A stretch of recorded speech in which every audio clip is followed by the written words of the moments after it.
Sejam muito bem-vindos à Conversa Atual. Esta semana é nosso convidado Dom Fernando Paiva, Bispo da Diocese de Beja. Tomou posse a 7 de julho. Aquilo que encontrou e os desafios que a Diocese tem pela frente são apenas alguns dos temas que vamos abordar nesta nossa conversa. Dom Fernando Paiva, antes de mais, muito obrigada pela sua disponibilidade.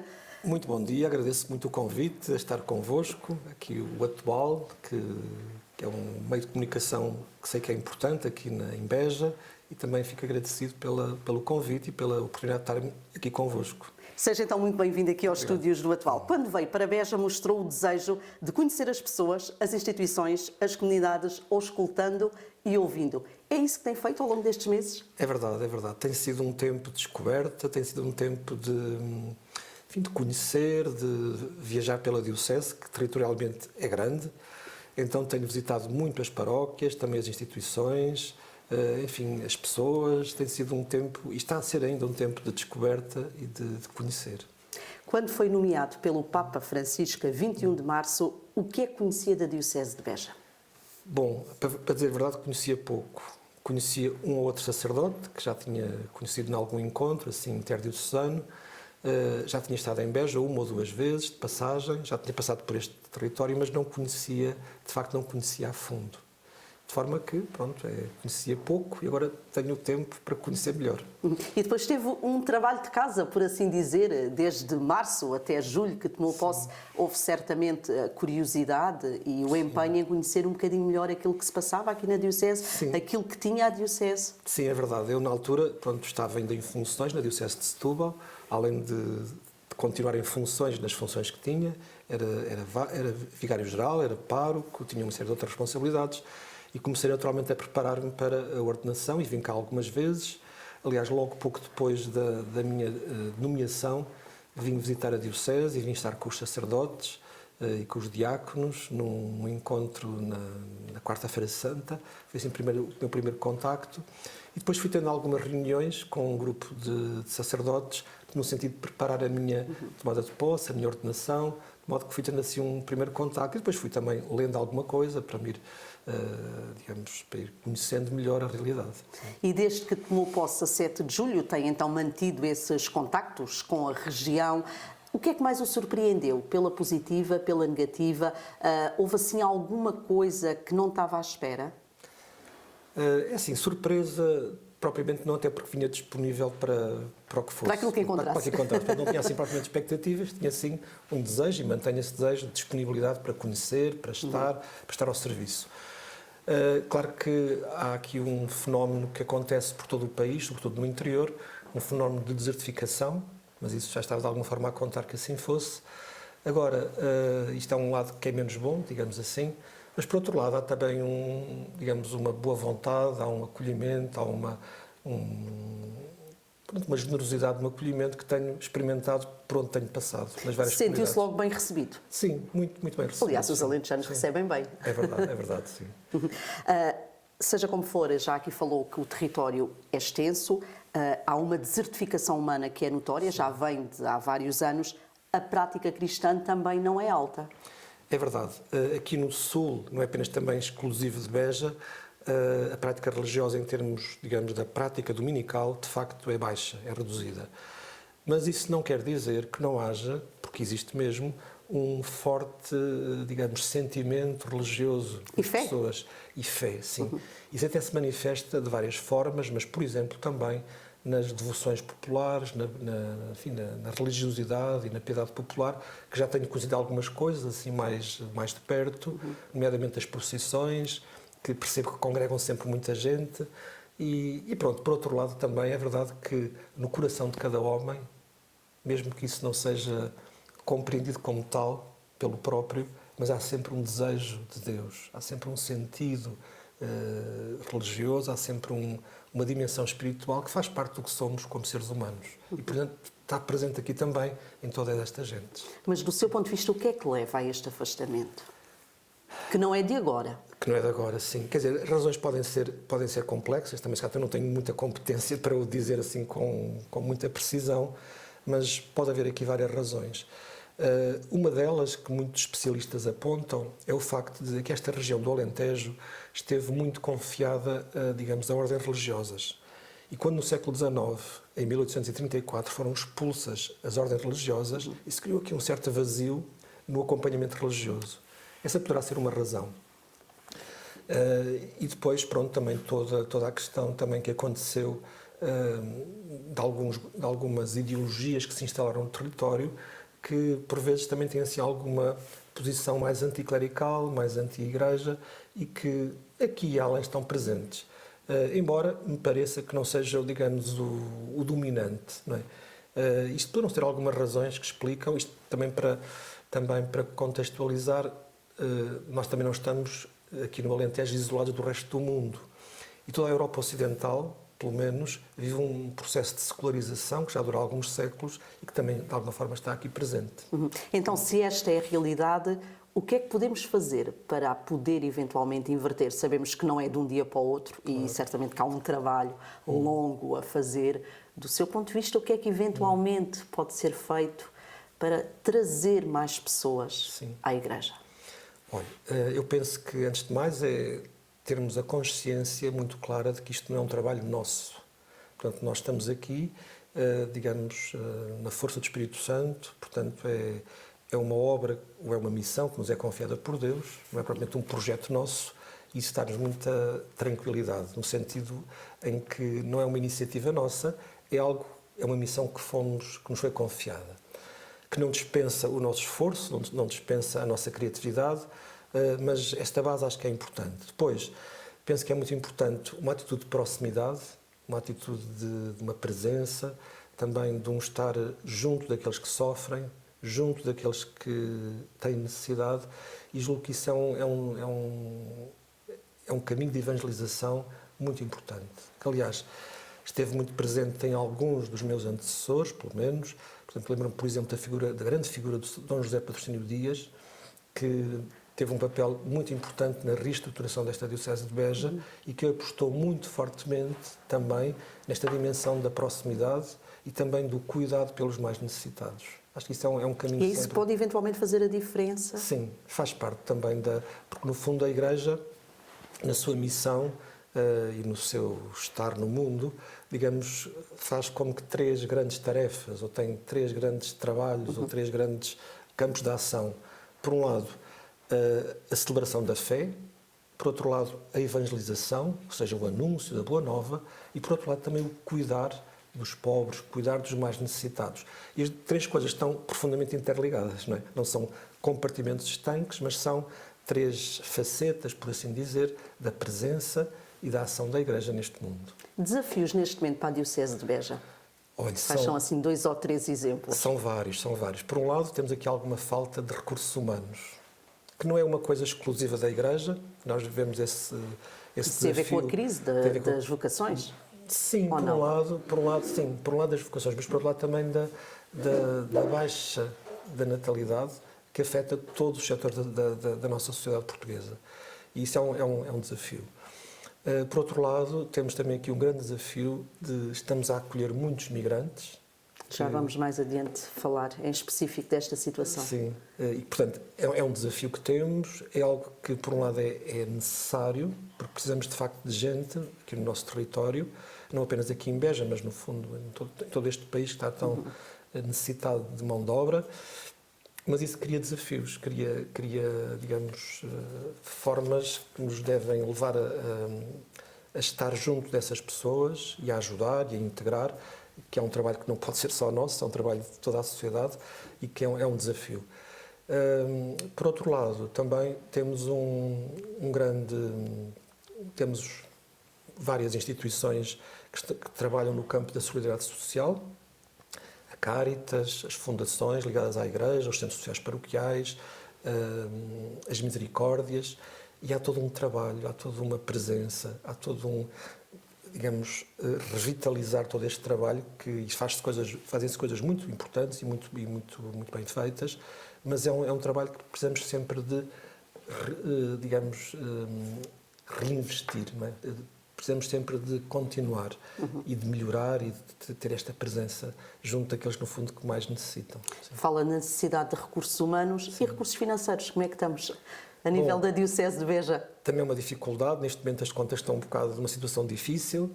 estamos a tentar, enfim, rentabilizar o que existe.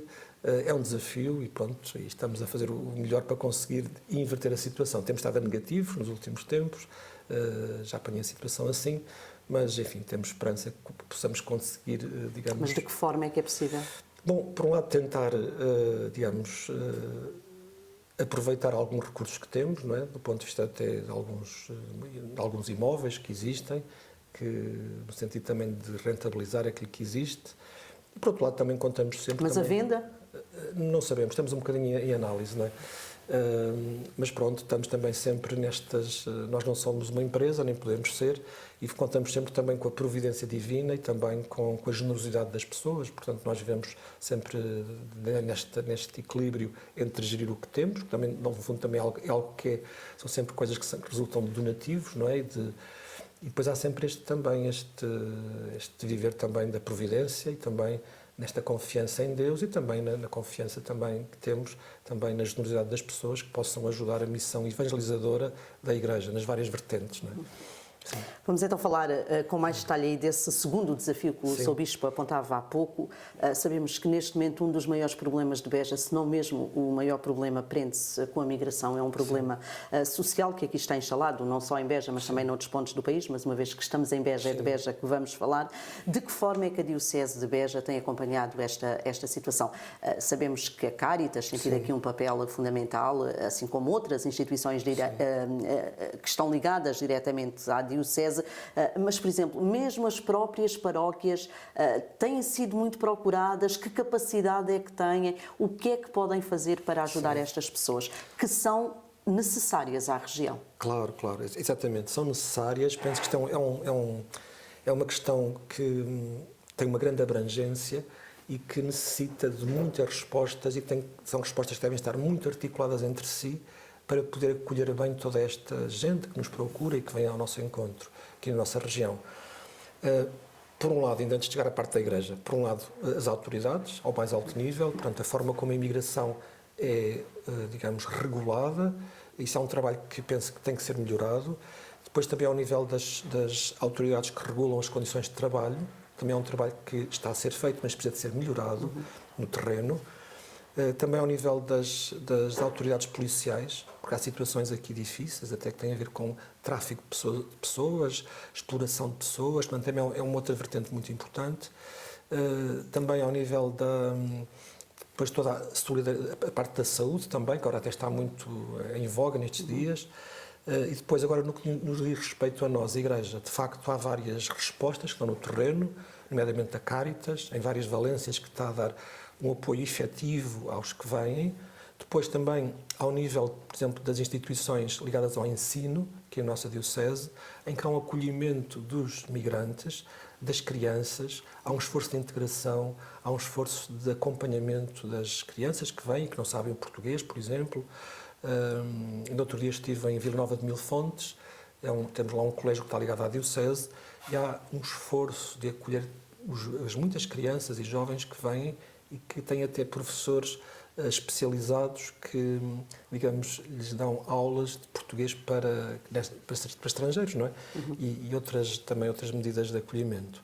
Depois, mesmo ao nível de outras instituições da Igreja, no âmbito da solidariedade social, também vai havendo respostas. E mesmo de uma forma menos estruturada, digamos assim, tenho encontrado situações de muita generosidade, de gente, nomeadamente sacerdotes, etc., que acolhem, alguns até acolhem imigrantes na sua própria casa, quando estão em situações de carência, de indigência. Tenho visto coisas de muita bondade, de muita generosidade, e, portanto, é algo que dá esperança, por um lado, mas, ao mesmo tempo, também queremos que, da parte da sociedade civil, também haja, até mesmo dos empresários, porque isto é um trabalho de equipa que tem que ser feito por todo um conjunto de intervenientes, desde as autoridades, que já referi há pouco, desde os empresários, na parte também do acolhimento, dos trabalhadores que vêm.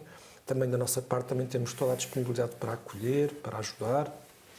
Agora, recentemente, tive um contacto mais próximo com jovens timorenses que vêm e estão a trabalhar aqui na agricultura, e uma das coisas que percebemos foi que não falam português, muitos deles. Então, organizámos aqui um grupo de de voluntários, de professores, aqui nas nossas comunidades cristãs, e estão a dar aulas de português para facilitar a integração. Além também do apoio espiritual e religioso que também vamos proporcionando. Que lugar é que estas pessoas têm na Diocese? Sabemos que há carências do ponto de vista material, a nível de vestuário, Sim. da própria alimentação, que é efetivamente uma situação dramática, mas do ponto de vista espiritual, que lugar é que estas pessoas têm na Diocese de Beja? Isso é um aspecto muito importante. Aliás, o Papa Francisco, agora recentemente, na mensagem para o Dia Mundial do Pobre, ele referiu uma coisa que é de muita sabedoria. Nós somos chamados a dar o melhor que temos e o melhor do nosso esforço para ajudar os pobres, mas não apenas na dimensão material. Até porque a nossa visão do homem é uma visão global, é uma visão, digamos, integral. E a pessoa humana também tem dimensões, do ponto de vista da sua espiritualidade, que precisam também ser cuidadas. Então, esta dimensão, para nós, é muito importante, porque uma das pobrezas, e não é só dos pobres que o são do ponto de vista económico, é também há muita pobreza do ponto de vista espiritual. E nós aí temos um papel que não podemos deixar de assumir. E agora, falando até dessas pessoas que há pouco lhe falava, desses jovens timorenses, depois já temos tido também, eu mesmo já fui celebrar até a Eucaristia, mesmo lá nas instalações onde vivem, por causa também de dificuldades de mobilidade. E, portanto, esta dimensão do cuidado espiritual, para nós, é muito importante. E até, de alguma forma, é distintivo, porque não podemos apenas estar focados numa dimensão do cuidado, temos que tentar ir ao encontro das várias dimensões da pessoa humana, que inclui também a dimensão espiritual. Sim. Sr. Bispo, nesta nossa conversa gostava também que falássemos ou que fizéssemos o ponto de situação relativamente ao Carmelo do Sagrado Coração de Jesus, encerrado há mais de 2 anos. Sim. Já saíram das instalações todas as irmãs que lá viviam? Sim. Bom, eu já encontrei essa situação... Quando chegou? Quando ela chegou, mas é importante esclarecer porque já percebi que às vezes pode haver Fala-se muito desta situação e acho que é a altura certa para perceber efetivamente e fazer o ponto de situação relativamente ao Carmelo. Primeira coisa que é importante dizer, nós na Diocese temos um grande apreço e damos muito valor à vida contemplativa, esta vida de oração, e de uma forma muito especial destas pessoas, destas religiosas, que dedicam a sua vida, digamos, a 100% nesta atitude de oração, de rezar pelo mundo, de rezar por... É algo de muito, muito importante e que é muito valorizado. Primeiro ponto. Segundo, aconteceu que esta presença das carmelitas aqui em Beja foi de muita importância e tiveram aqui durante décadas, mas chegou uma altura em que já eram 2 ou 3 e já não havia condições, de facto, para poderem continuar. Daí que as carmelitas tiveram de ir embora, pela circunstância de já não terem, digamos, efetivos. Eu, depois que cheguei, já falei com algumas superioras espanholas das carmelitas e, de facto, manifestando também o meu desejo, que seria bom que regressassem, mas elas não têm, neste momento, gente, não têm vocações. Mas tenho feito vários contactos com várias comunidades religiosas, precisamente no sentido de tentar que voltem. Não é bem que voltem, que venham. Neste caso, viram de novo. E essa seria para já a solução para aquelas instalações? Sim, até porque as irmãs espanholas, porque as que cá estavam eram de origem espanhola, portanto, elas manifestaram a disponibilidade para que aquele espaço possa ser usado por outra comunidade religiosa contemplativa. E eu, nesse sentido, já fiz vários contactos com várias comunidades. Agora, ainda há pouco tempo, veio uma que esteve cá, tive-lhes mesmo até a mostrar as instalações, e que, portanto, temos esperança que, quando for possível, e estamos a fazer diligências nesse sentido, aquela casa que neste momento está vazia possa ser novamente ocupada e ocupada com uma comunidade de vida religiosa, de vida contemplativa, que possa ser também assim um sinal, não é, da presença da oração na nossa Igreja. E para já não é possível ainda adiantar que comunidade poderá ser esta? Neste momento não posso adiantar, porque como ainda estamos em negociações e como ainda não está nada bem definido, seria um bocadinho prematuro estar já a revelar, mas que estamos a trabalhar ativamente nesse sentido, sim, até porque eu percebo claramente, não apenas tenho essa intenção muito presente no meu coração, como também percebo que há um desejo... Por parte da comunidade. Por parte da comunidade, exatamente. Estamos em pleno tempo do Advento. Como é que a Diocese de Beja está a assinalar este período?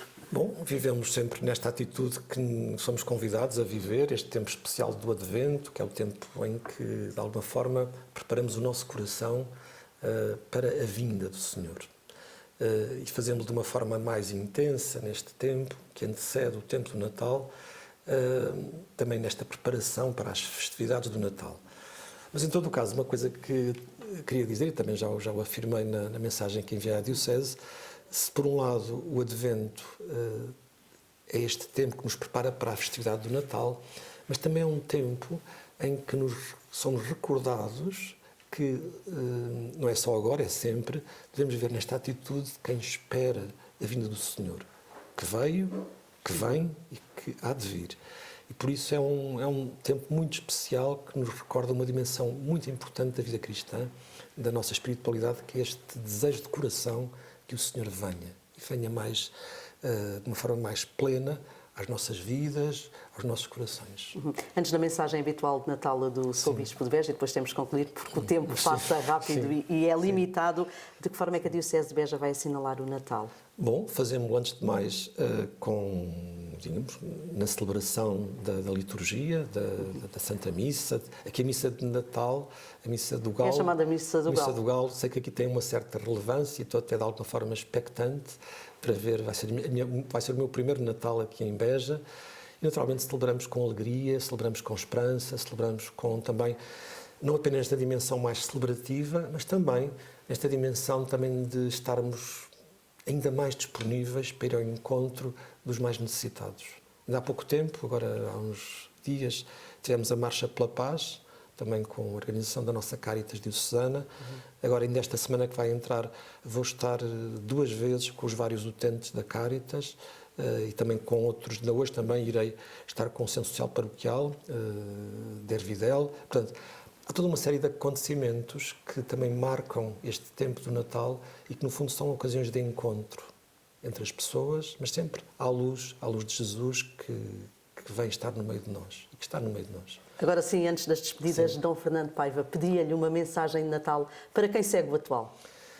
Então, uma mensagem de Natal, nesta certeza de que o Senhor veio, de que o Senhor vem, que o Senhor há de vir, e uma mensagem de muita esperança. Estamos prestes a iniciar o Ano Santo 2025 e este Natal também tem este sabor de quem se prepara para viver como peregrinos de esperança e nesta atitude também convida todos de generosidade, de acolhimento, de acolher este dom da paz que pedimos, enfim, ardentemente ao Senhor neste tempo em que o mundo tanto precisa de paz, esperança, alegria, o Senhor que está connosco e que ansiamos pela sua presença e que queremos também comunicá-la e anunciá-la a todos.